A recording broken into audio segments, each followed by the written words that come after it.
السلام علیکم ناظرین، سلامتی ہو آپ پر جہاں بھی آپ ہوں۔ کیلنڈر پر آج تاریخ ہے 12 ربیع الاول، انگریزی تاریخ 19 اکتوبر ہے۔ اپنے میزبان راہی حجازی سے عالمی خبریں سنیے۔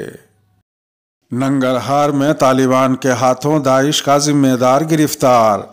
افغانستان میں طالبان تحریک نے مشرقی صوبے ننگرہار میں داعش تنظیم کے والی کو گرفتار کر لیا ہے۔ ننگرہار کو داعش تنظیم کا گڑھ شمار کیا جاتا ہے۔ داعش تنظیم کے سینکڑوں ارکان نے ننگرہار صوبے میں پناہ لے رکھی ہے۔ بالخصوص اگست کے وسط میں افغان دارالحکومت کابل پر کنٹرول کے بعد طالبان کی جانب سے جیلوں کو خالی کرنے کے بعد مذکورہ صوبہ داعش کا گڑھ بن گیا ہے۔ رواں ماہ 4 اکتوبر کو طالبان حکومت نے کابل میں ایک سیکیورٹی کارروائی کے دوران داعش خراسان تنظیم کے ایک گروپ کو نشانہ بنائے جانے کا اعلان کیا تھا۔ ٹویٹر پر طالبان حکومت کے سرکاری اکاؤنٹ پر بتایا گیا ہے کہ یہ چھاپہ مار کارروائی نہایت کامیاب رہی اور گروپ کے تمام ارکان کو ہلاک کر دیا گیا۔ رواں ماہ 8 اکتوبر کو طالبان تحریک نے جنوبی صوبے نیمروز کے گاؤں مولا علی میں 8 افراد پر مشتمل داعش تنظیم کے ایک گروپ کو گرفتار کر لیا تھا۔ گروپ کے قبضے سے ہتھیار اور بم بھی برآمد کیے گئے تھے۔ زلمے خلیل زاد نے عہدہ چھوڑ دیا۔ امریکی نمائندے خصوصی برائے افغان مفاہمت زلمے خلیل زاد نے پیر کے روز اپنا عہدہ چھوڑ دیا۔ اس بات کا اعلان امریکی وزیر خارجہ اینتھونی بلنکن کی جانب سے جاری ایک بیان میں کیا گیا ہے۔ بلنکن نے کہا کہ یہ اعلان افغانستان سے متعلق سفارتکاری کے حوالے سے قیادت میں تبدیلی کا غماز ہے۔ زلمے خلیل زاد کے بارے میں وزیر خارجہ نے کہا کہ امریکی عوام کے لیے ان کی عشروں تک جاری رہنے والی خدمات پر میں ان کا مشکور ہوں۔ انہوں نے کہا کہ ان کی جگہ نمائندے خصوصی برائے افغانستان کا عہدہ تھامس ویسٹ سنبھالیں گے، جو اس سے قبل معاون نمائندے خصوصی کے فرائض سر انجام دیتے رہے ہیں۔ طالبان کو امید ہے کہ ماسکو اجلاس تسلیم کی طرف لے جائے گا۔ طالبان حکومت کو امید ہے کہ ماسکو کانفرنس دیگر ممالک کے ساتھ سیاسی اور معاشی تعلقات کی بہتری اور موجودہ حکومت کی پہچان کے لیے بنیادیں ہموار کرے گی۔ وزیر اعظم کے دوسرے نائب ملا عبدالسلام حنفی کی قیادت میں طالبان کا ایک سینئر وفد منگل کو ماسکو کا دورہ کرنے والا ہے۔ طالبان کے ترجمان انعام اللہ سمنگانی نے کہا کہ امارت اسلامیہ کا ایک اعلیٰ سطحی وفد، جس کی قیادت وزیر اعظم کے نائب عبدالسلام حنفی کریں گے، منگل کو ماسکو پہنچے گا۔ وفد میں قائم مقام وزیر خارجہ ملا امیر خان متقی اور کچھ دیگر وزراء شامل ہیں۔ نائب وزیر اطلاعات و ثقافت ذبیح اللہ مجاہد نے کہا کہ سیاسی اور معاشی امور پر گفتگو اجلاس کے ایجنڈے میں شامل ہے۔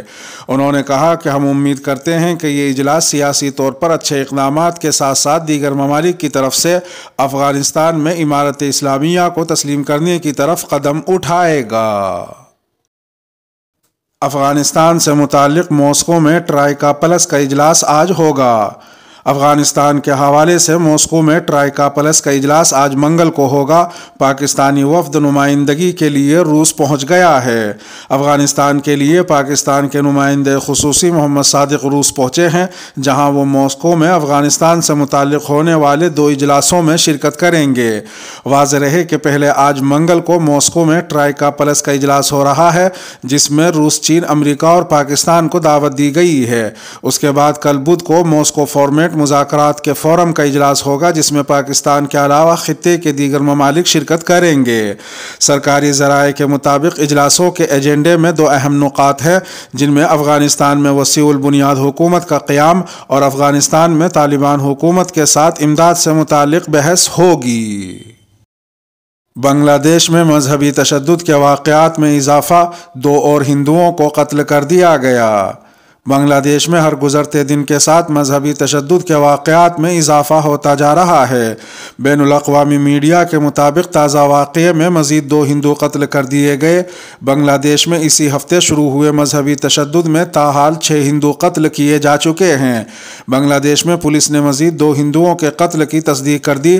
بیگم گنج کے علاقے میں ایک مندر کے باہر ایک ندی سے ایک شخص کی لاش برآمد ہوئی، جبکہ ہلاک ہونے والا دوسرا شخص اسی مندر کا محافظ تھا۔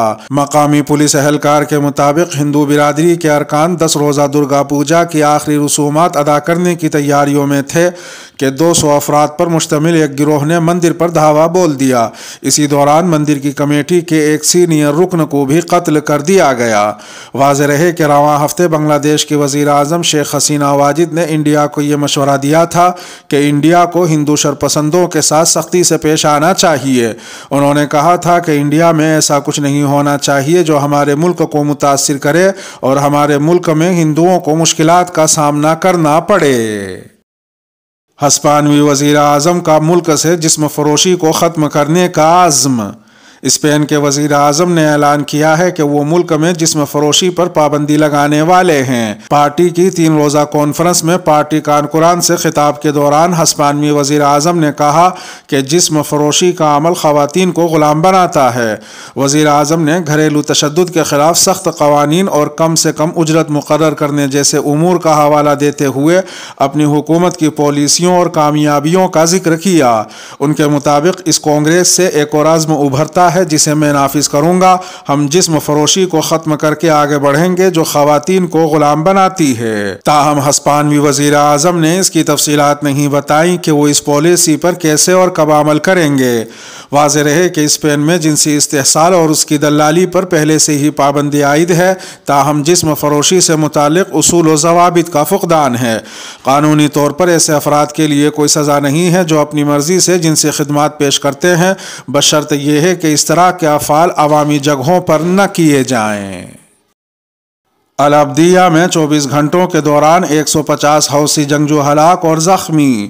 عرب اتحادی فوج نے بتایا ہے کہ یمن کی معرب گورنری کے علاقے العبدیہ میں حوثی ملیشیا کی پیش قدمی روکنے کے لیے گزشتہ 24 گھنٹوں کے دوران کم سے کم 38 فضائی حملے کیے گئے ہیں، جن کے نتیجے میں 150 شدت پسند ہلاک اور زخمی ہوئے ہیں۔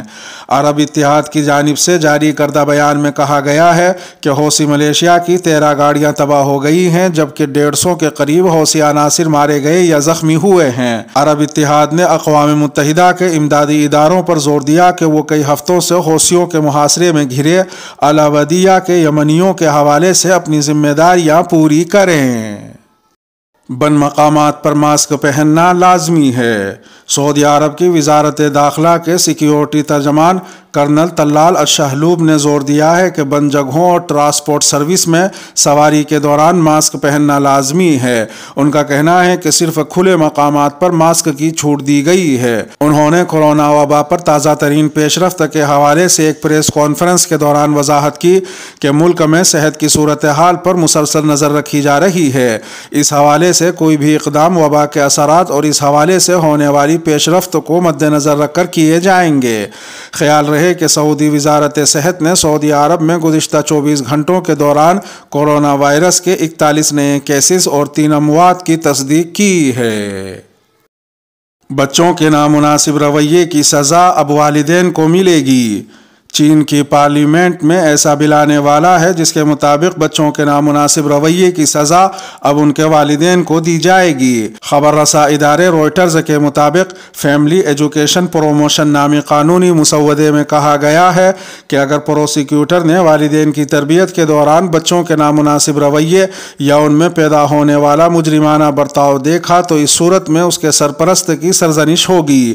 قانونی مسودے کے مطابق بچوں کے نامناسب رویے پر ان کے والدین کو فیملی ایجوکیشن گائیڈنس پروگرام کے لیے بھیجا جائے گا، یعنی بچوں کے نامناسب رویے پر والدین کو تربیت دی جائے گی کہ انہیں بچوں کی تربیت کس طرح کرنا ہوگی۔ چین کی نیشنل پیپلز کانگریس کی قائمہ کمیٹی برائے قانون کے ترجمان کے مطابق بچوں کے نامناسب رویے کی بہت سی وجوہات ہوتی ہیں اور ان میں سب سے بڑی وجہ گھر کی طرف سے انہیں تعلیم و تربیت کا نہ ملنا ہے۔ فیملی ایجوکیشن پروموشن کے قانونی مسودے پر رواں ہفتے قائمہ کمیٹی برائے قانون کے اجلاس میں جائزہ لیا جائے گا۔ اس کے ساتھ ہی ویڈیو کا اختتام ہوا۔ اپنے میزبان راہی حجازی کو دیجیے اجازت۔ سلامتی ہو آپ پر جہاں بھی آپ ہوں۔